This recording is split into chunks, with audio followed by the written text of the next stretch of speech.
우리의 삶은 날마다 내가 당한 일과 기분에 따라서 하루가 규정지어집니다.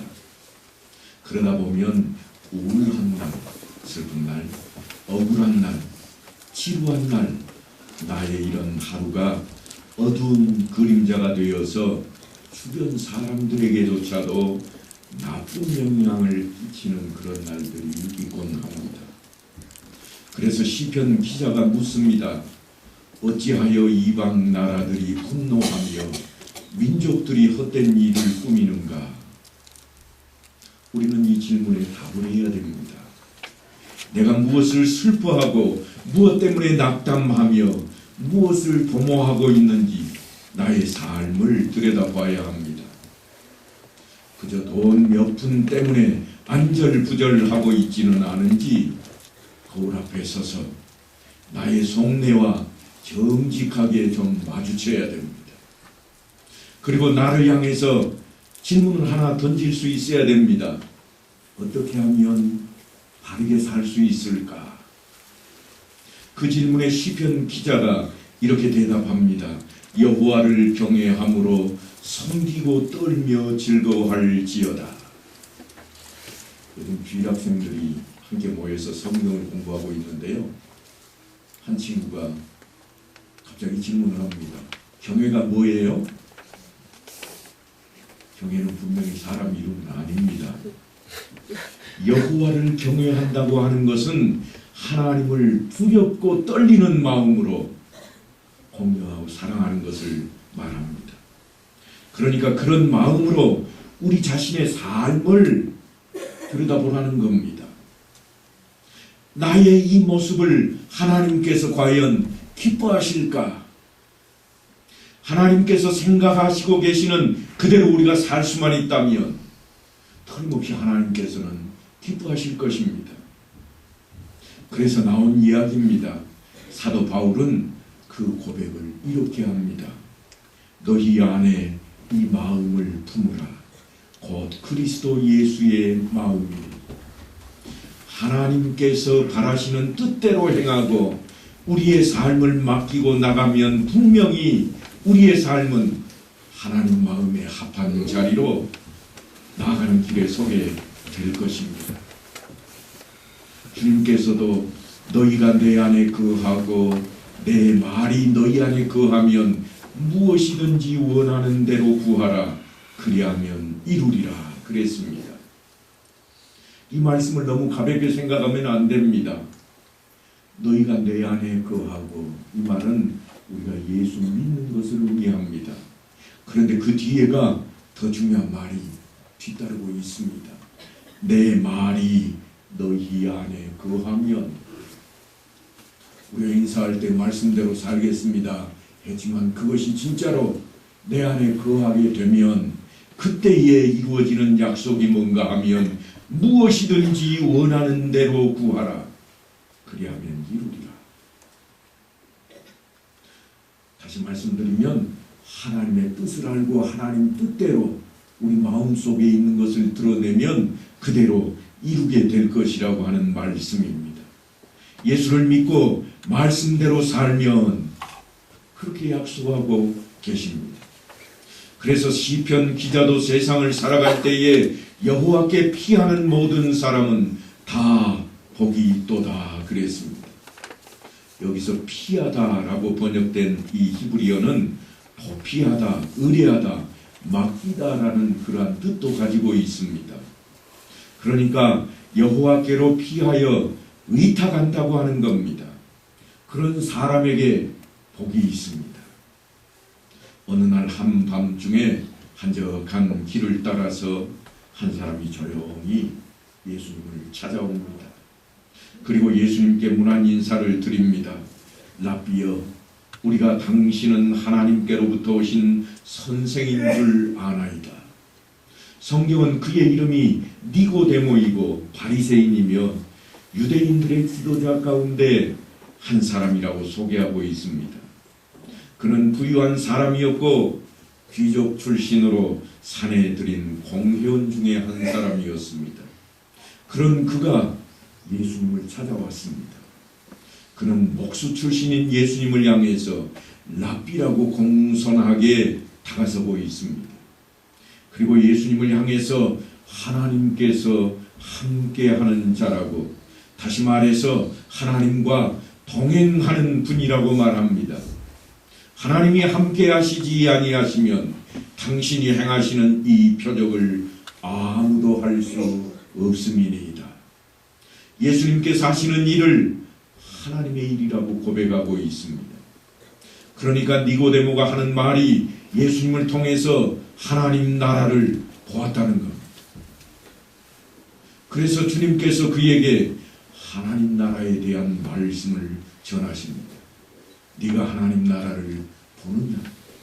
진실로 진실로 내게 이르노니 사람이 거듭나지 아니하면 하나님 나라를 볼 수 없느니라.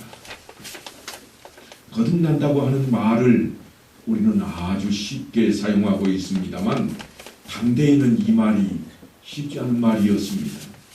그래서 최고의 지식이 있고 지도자였던 사내들인 공회원인 니고데모마저도 그 말 뜻을 잘 이해하지 못하고 있습니다.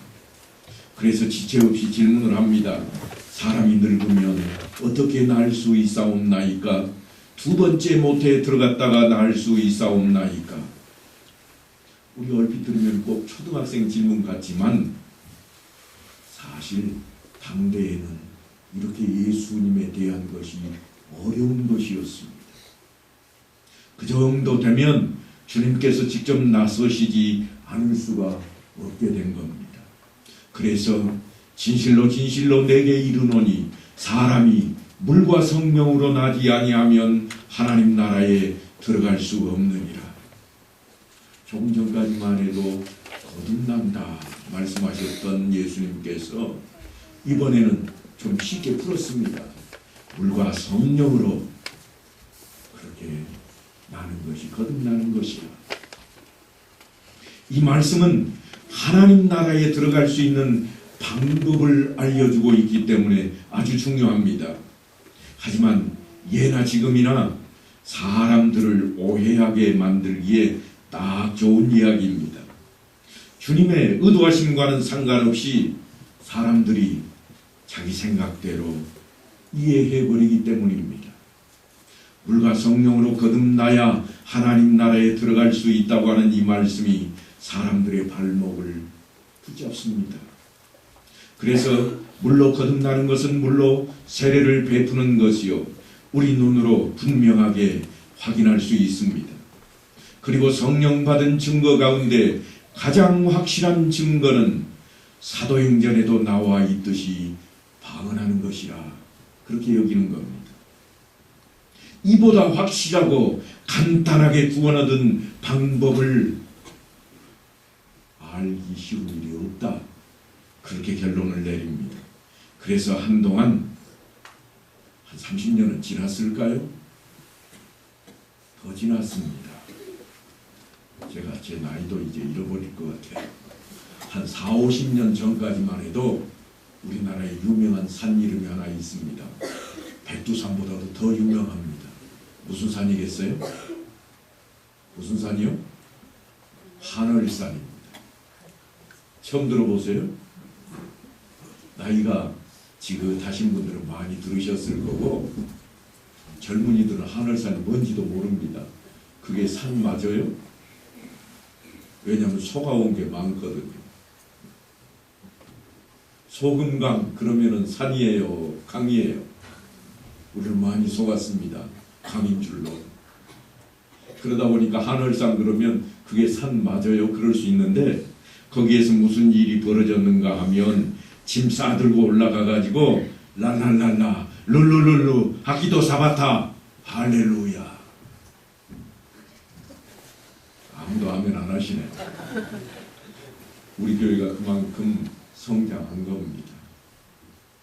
제가 부흥 강사로 어디 가가지고 이렇게 했으면 벌써 여기저기서 큰 목소리로 아멘, 한쪽에서 일어서가지고 할렐루야 이랬을 거예요. 그러다가 방언이 터지는 날에는 믿음이 매우 좋은 것인 양 의양양해야 하며 하산을 합니다. 하지만 방언을 받지 못한 사람은 하나님께 버림받았다는 낙심으로 낙담을 하기도 했습니다. 그게 우리나라 기독교의 역사입니다. 저는 그래서 하기도 사바타 랄랄라 룰룰루는 별거 아니지만 뒤에 이어나오는 하기도 사바타 그리고 할렐루야 뜻을 맺은 단어였으니까 적어도 아람어이거나 히브리어거나 그런 줄 알았습니다. 아니 최소한 헬라어인 줄 알았습니다. 그런데 아무리 사전을 다 찾아봐도 나오질 않더라고요. 이번에 설교를 준비하면서 다시 용기를 내서 좀 뒤져봤습니다. 그러다가 제 생각에 혹시 일본어는 아닐까? 그래서 찾아봤더니 역시나 일본어였습니다. 방언을 하는데 왜 일본어가 태어났을까요? 그 당시까지만 해도 우리나라에는 일본어 단어들이 많이 쓰여졌습니다. 하키도 무슨 뜻인지 혹시 어르신들 아시나요? 하키도라고 하는 이 단어는 분명하다, 단단하다 그런 뜻입니다. 그래서 단단히 붙잡으라고 할 때 쓰는 그런 의미로 사용을 했습니다. 무엇을 단단히 붙잡으라는 걸까요? 다름 아닌 샤바타입니다. 샤바타는 멕시코의 혁명가 이름이었습니다. 일본어 사전에 나와 있더라고요. 얼마나 유명한지. 멕시코는 스페인에 의해서 식민지 생활을 해보다가 독립된 나라입니다. 그런데 우리나라 형편이 거기와 너무나 흡사해 있습니다. 일제에서 해방되고 나니까 빼앗겼던 땅들이 이번에는 지주들 손에 다 넘어갔습니다. 누가 어떻게 소리 조작을 했는지 주인이 다 바뀌어버렸습니다. 땅을 빼앗긴 사람들은 이번에는 그 지주들의 소장농이 되어서 먹고 살아야만 했습니다. 그래서 샤바타입니다. 그는 사람들을 불러 모았고 저항군을 만들었고 그래서 지주들에게 무력으로 땅을 모두 빼앗아다가 농민들한테 다 나눠줬습니다. 그가 외친 것이 뭔가 하면 백성에게 땅과 자유를. 실제로 혁명에 성공했고 그는 멕시코 백성들의 영웅이 되었습니다. 무슨 말씀인가 하면 방언을 하면 천국 땅을 받을 것이요 자유를 얻을 것이라. 그래서 방언을 가르치는데 랄랄랄 룰룰루만 가르치는 게 아니라 하기도 샤바타 이걸 가르쳤던 모양입니다. 방언 같잖아요.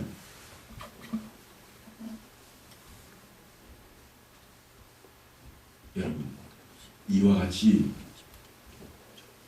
구원받은 사람은 방언하는 사람이라고 한동안 우리나라에 그렇게 방언이 휩쓸었습니다. 여러분은 어떠신가요? 방언을 하시나요?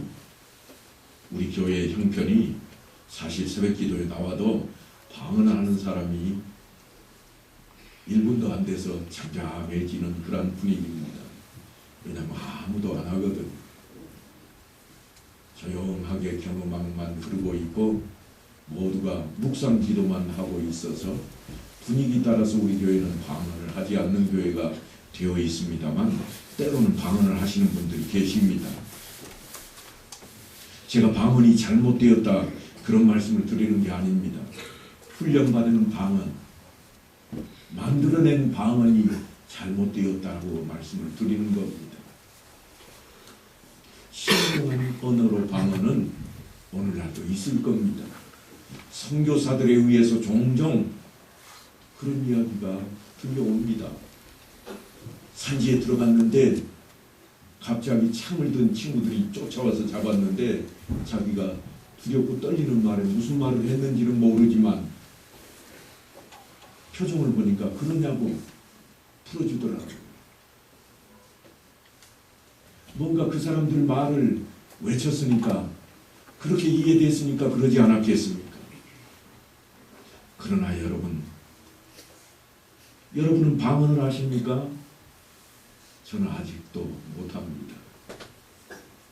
그런 제가 여러분 앞에서 복음을 증거하고 있습니다. 이런 엄청난 일을 제가 지금 해내고 있습니다. 하지만 제가 방언을 못해서 여러분이 복음을 듣는데 불편함이 있으신가요? 없으시죠? 왜냐하면 여러분 아는 말로 제가 다 하고 있잖아요. 그렇다면 이제 우리가 다 같이 니고데모의 그 궁금증을 함께 풀어보기를 원합니다. 분명히 니고데모는 예수님을 찾아와서 엎드렸습니다.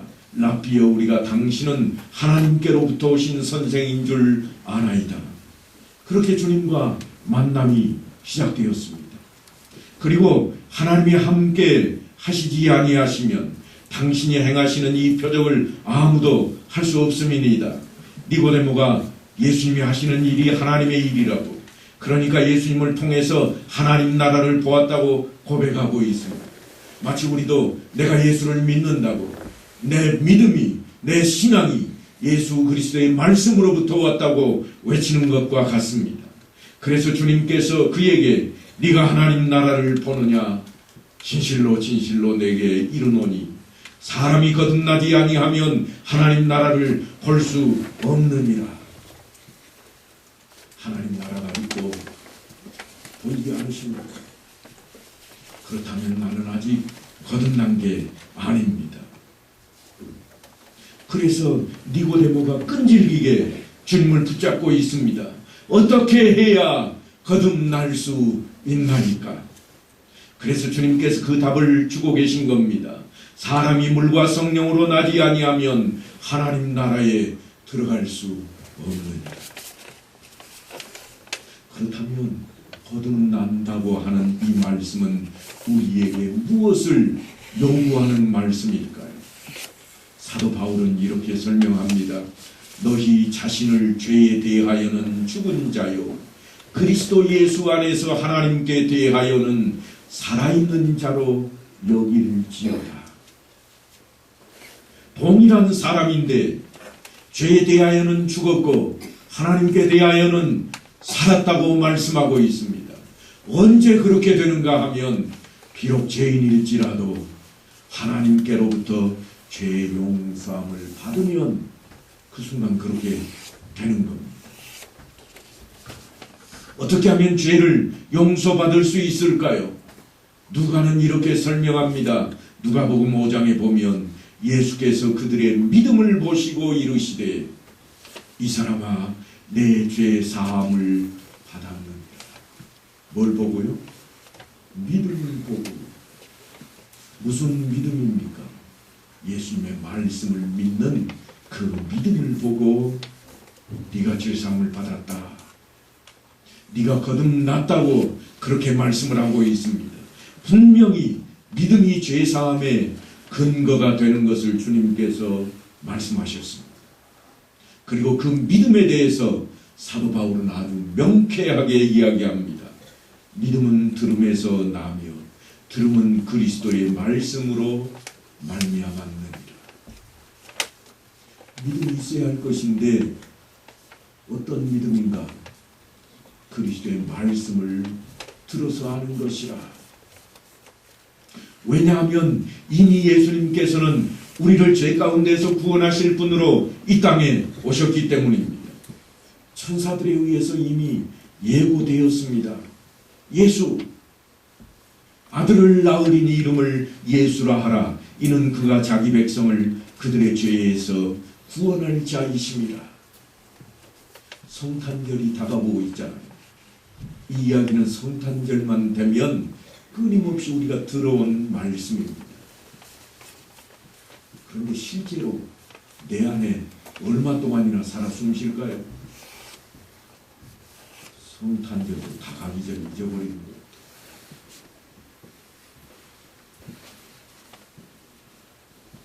영접하는 자 곧 그 이름을 믿는 자들에게는 하나님의 자녀가 되는 권세를 주셨으니 요한 사도는 이처럼 구원자로 오신 예수님을 온전히 믿고 영접하고 받아들이는 자에게 하나님의 자녀가 되는 권세가 주어졌다고 말씀을 합니다. 아들은 어떻게 되나? 영원한 아들이지. 어떤 분이 그러시더라고요. 너 말 안 들으면 호적에서 파버린다. 그러니까 아들이 하는 말이 파보세요. 파면 내가 아들 아니겠니? 부모는 내가 죽어도 부모고 내 자녀는 내가 죽어도 자녀입니다. 이게 변할 수 없는 우리 삶의 이치입니다. 그러니까 예수를 영접하는 자에게 하나님의 자녀되는 권세를 주셨으니 이미 주셨습니다. 내가 믿고 받아들인 자에게는 이미 하나님의 자녀가 된 겁니다. 예수를 믿는 자는 그분을 영접하는 자요, 영접하는 자에게는 하나님의 자녀가 되는 권세를 주셨습니다. 그리고 그 일을 하나님께서 친히 증거하십니다. 성령이 친히 우리의 영과 더불어 우리가 하나님의 자녀인 것을 증언하시나니 그렇게 하나님의 자녀로 우리의 삶은 시작되었습니다. 하나님의 자녀로 삶이 시작되었으니까 별 3개가 우리 앞에 펼쳐질 것 같은데 하지만 우리의 삶이 어디 그렇게 넉넉하던가요? 바라기는 하나님으로부터 속 시원한 도움을 바라는데 보이지를 않습니다. 그래서 하나님의 자녀인데 왜 도와주시지 않느냐고 머리띠를 두르고 항의하게 만듭니다. 새벽마다 단체로 덤벼듭니다. 특별 새벽 기도를 통해서 이번만은 가만히 있지 않겠다고 작정을 하고 나섭니다. 그런 우리를 보고 사도 베드로가 놀리는 것 같은 말씀을 하신 게 있습니다. 갓난아기들 같이 순전하고 신령한 젖을 사모하라. 이는 그로 말미암아 너희로 구원에 이르도록 자라게 하려 함이라. 갓난아이는 젖을 잘 먹고 자라야 된다. 그걸 먹어야 자랄 것 아니냐? 때만 쓰고 있지 말라는 겁니다. 우리 아이들도 얼마 같습니다. 아이들이 지 마음에 드는 거 하나 뭐 사고 싶은데 안 사주면 뭘로 떼장 부리죠? 나 밥 안 먹어. 발바닥 비비고 있는 거죠. 사도 베드로가 지금 우리 모습을 그렇게 보고 있는 겁니다. 말로만 하나님의 자녀라고 하지 말고 말로만 신자라고 외치지 말고 너희 하는 행동을 보니 아직도 아니라고 그럽니다. 히브리서 기자는 아예 한수를 더 뜹니다. 세월이 그토록 지났는데도 아직도 젖도 떼지 못했느냐고 그렇게 말씀을 합니다. 때가 오래되었으므로 너희가 마땅히 선생되었을 터인데 너희가 다시 하나님의 말씀의 초보에 대하여 누구에게서 가르침을 받아야 할 처지이니 단단한 음식은 못 먹고 젖이나 먹어야 할 자가 되었도다. 정말 엄청난 평가입니다. 내가 예수를 믿은 세월이 20년이 훨씬 지났는데 아직도 그 모양 그 꼴이라는 말씀입니다. 자라나야 됩니다. 성장해야 됩니다. 입술로만 내가 아직도 이 모양이 이 꼬라지라고 그러지 마시고 실제로 내 신앙이 성장하도록 말씀을 붙들어야 됩니다. 말씀대로 살아보려고 노력은 해보셨습니까? 말씀대로 지켜보려고 다짐한 것으로 혹시 끝나버린 것은 아닙니까?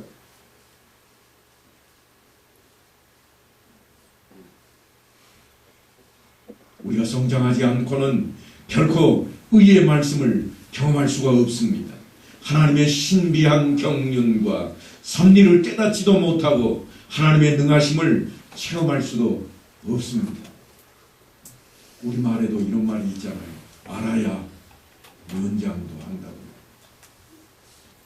아는 것이 없으면 면장도 못합니다. 우리 안에 성령이 계시다고 내가 아무리 외쳐대도 내가 예수를 바로 알지 못하고 내가 그 말씀을 깨닫지 못해서 말씀대로 행동하지 않으면 아무런 것도 우리에게 일어나지 않을 것입니다. 여전히 연약한 모습 그대로일 겁니다. 그래서 히브리서 기자는 우리에게 경고의 메시지를 보내고 있습니다. 히브리서 5장입니다.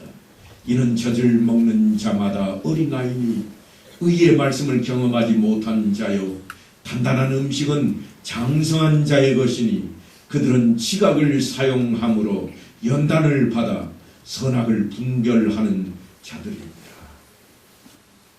선악을 알게 하는 나무의 실과를 이미 따먹은 인생들이 되었는데 그래서 선악을 알게 되었다고 생각했는데 지금 히브리서 기자는 그것조차도 아니라고 우리를 평가해 놓고 있습니다. 하나님의 자녀가 되는 권세를 주셨음에도 여전히 세상의 종노릇을 하고 있습니다. 세상과 적당히 타협하고 게으름 속에 머물기를 좋아하는 연약한 모습입니다. 장성한 자에게 주어진 단단한 음식과 연단으로 비유된 이 말씀은 고난이라고 하는 단단한 음식을 꼭꼭 씹어서 삼킴으로 우리 몸의 소화기관이 온전해지는 것처럼 신앙 안에서 드디어 세상을 이겨내야 한다는 것입니다. 그렇게 하는 것이 거듭나는 것이라 히브리서 기자 사도 바울이 사도 베드로가 그렇게 우리에게 설명해 주고 있습니다. 니고데모는 주님을 만난 그날 그의 세계관이 확 바뀌었습니다. 그의 삶이 바뀌었습니다. 거듭나게 된 그의 삶은 모든 것이 변화되었습니다. 얼마 후 그는 대제사장들과 바리새인들 앞에서 자신의 불이익을 감내하면서 예수님을 변호하고 나섭니다.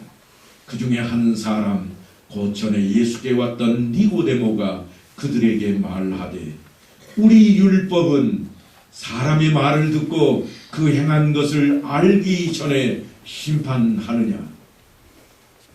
예수님을 심판할 것이 지금 우리에게 주어졌다고 잘하고 있는 일이냐. 그렇게 예수님을 변호했습니다.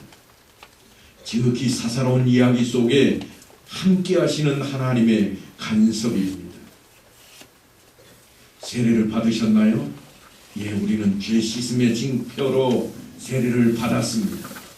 베드로 사도는 물은 예수 그리스도께서 부활하심으로 말미암아 이제 너희를 구원하는 편이 곧 세례라.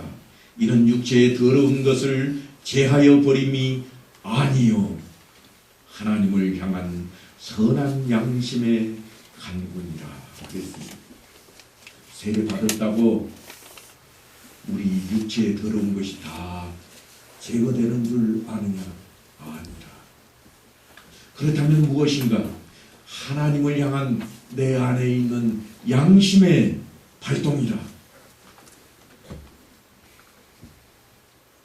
세례를 받았다면 말씀이 아닌 것은 잘못되었다고 내 양심이 찔림이 있어야 되고, 그래서 그 찔림이 내 눈물을, 내 콧물을, 아니 내 무릎을 꿇게 만들어야 된다는 겁니다. 그러니까 세례는 구원의 표로서 그리스도의 부활하심으로 말미암았고 선한 양심으로 하나님을 찾게 하는 겁니다. 그 일은 사실 우리 스스로의 힘으로는 할 수가 없습니다. 성령의 도우심을 받아야만 합니다. 주님께서 그분을 우리에게 보내주시겠다고 약속하셨고 이미 그분은 우리 안에 와 계십니다. 내가 아버지께 구하겠으니 그가 또 다른 보혜사를 너희에게 주사 영원토록 너희와 함께 있게 하리니 그는 진리의 영이라. 진리의 영을 다른 말로 하면 성령입니다. 그래서 우리는 찬송할 수 있습니다. 성령이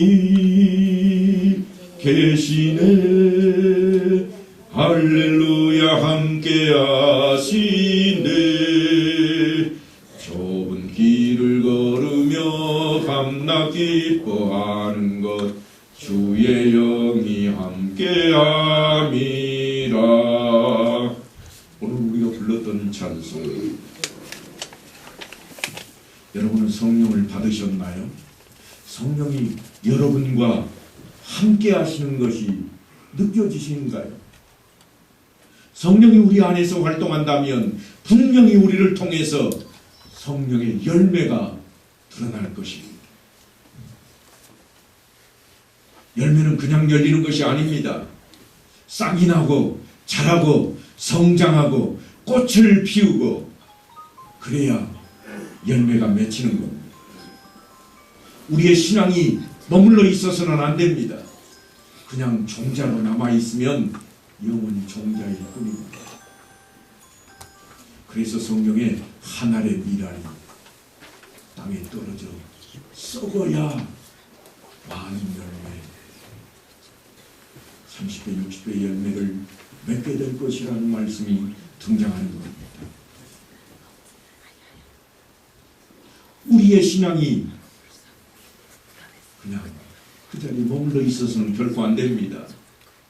자라고 성장하는 것은 물론이요, 꽃을 피우고 열매를 맺어야만 합니다. 그래서 신앙 안에서 열매를 맺고자 하는 우리를 향해 주님께서 당부를 하십니다. 나는 포도나무요 너희는 가지라. 그가 내 안에 내가 그 안에 거하면 사람이 열매를 많이 맺나니 나를 떠나서는 너희가 아무것도 할 수 없습니다. 여기서 아무것도라고 하는 것은 세상 일을 이야기하는 게 아닙니다. 우리가 밥 먹고 자고 땀 흘리고 수고하고 그런 것을 이야기하는 게 아닙니다. 아무것도 할 수 없다 이 말은 성령의 열매를 맺는 일을 말하고 있습니다. 주님을 떠나서는 우리 안에 성령의 열매가 열릴 수가 없습니다. 사도 바울은 성령의 열매에 대해서 아주 자상하게 우리가 알아듣기 좋도록 이런 열매 저런 열매를 다 동원해서 이야기했습니다. 그러나 그 열매들을 자세히 들여다보면 한결같이 우리의 성품에 대한 이야기들, 내 성품, 내 속에 있는 것들을 건드리고 있습니다. 그게 열매랍니다. 어떻게 드러날 것인가? 열매로 드러나야 하는데 오래 참는 것으로. 어떻게 드러나야 할 것인가? 용서하고 용납하는 것으로. 어떻게 드러나야 할 것인가? 사랑하는 것으로.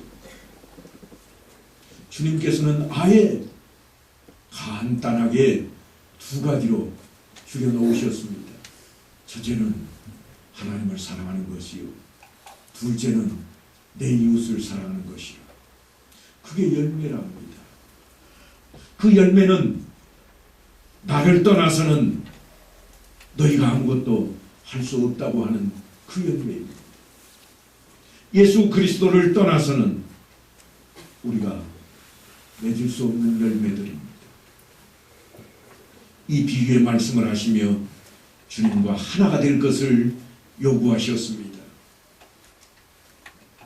얼마 전 우리는 성찬의식을 통해서 주님과 하나됨을 몸소 체험하고 우리 모두가 하나인 것을 확인했습니다.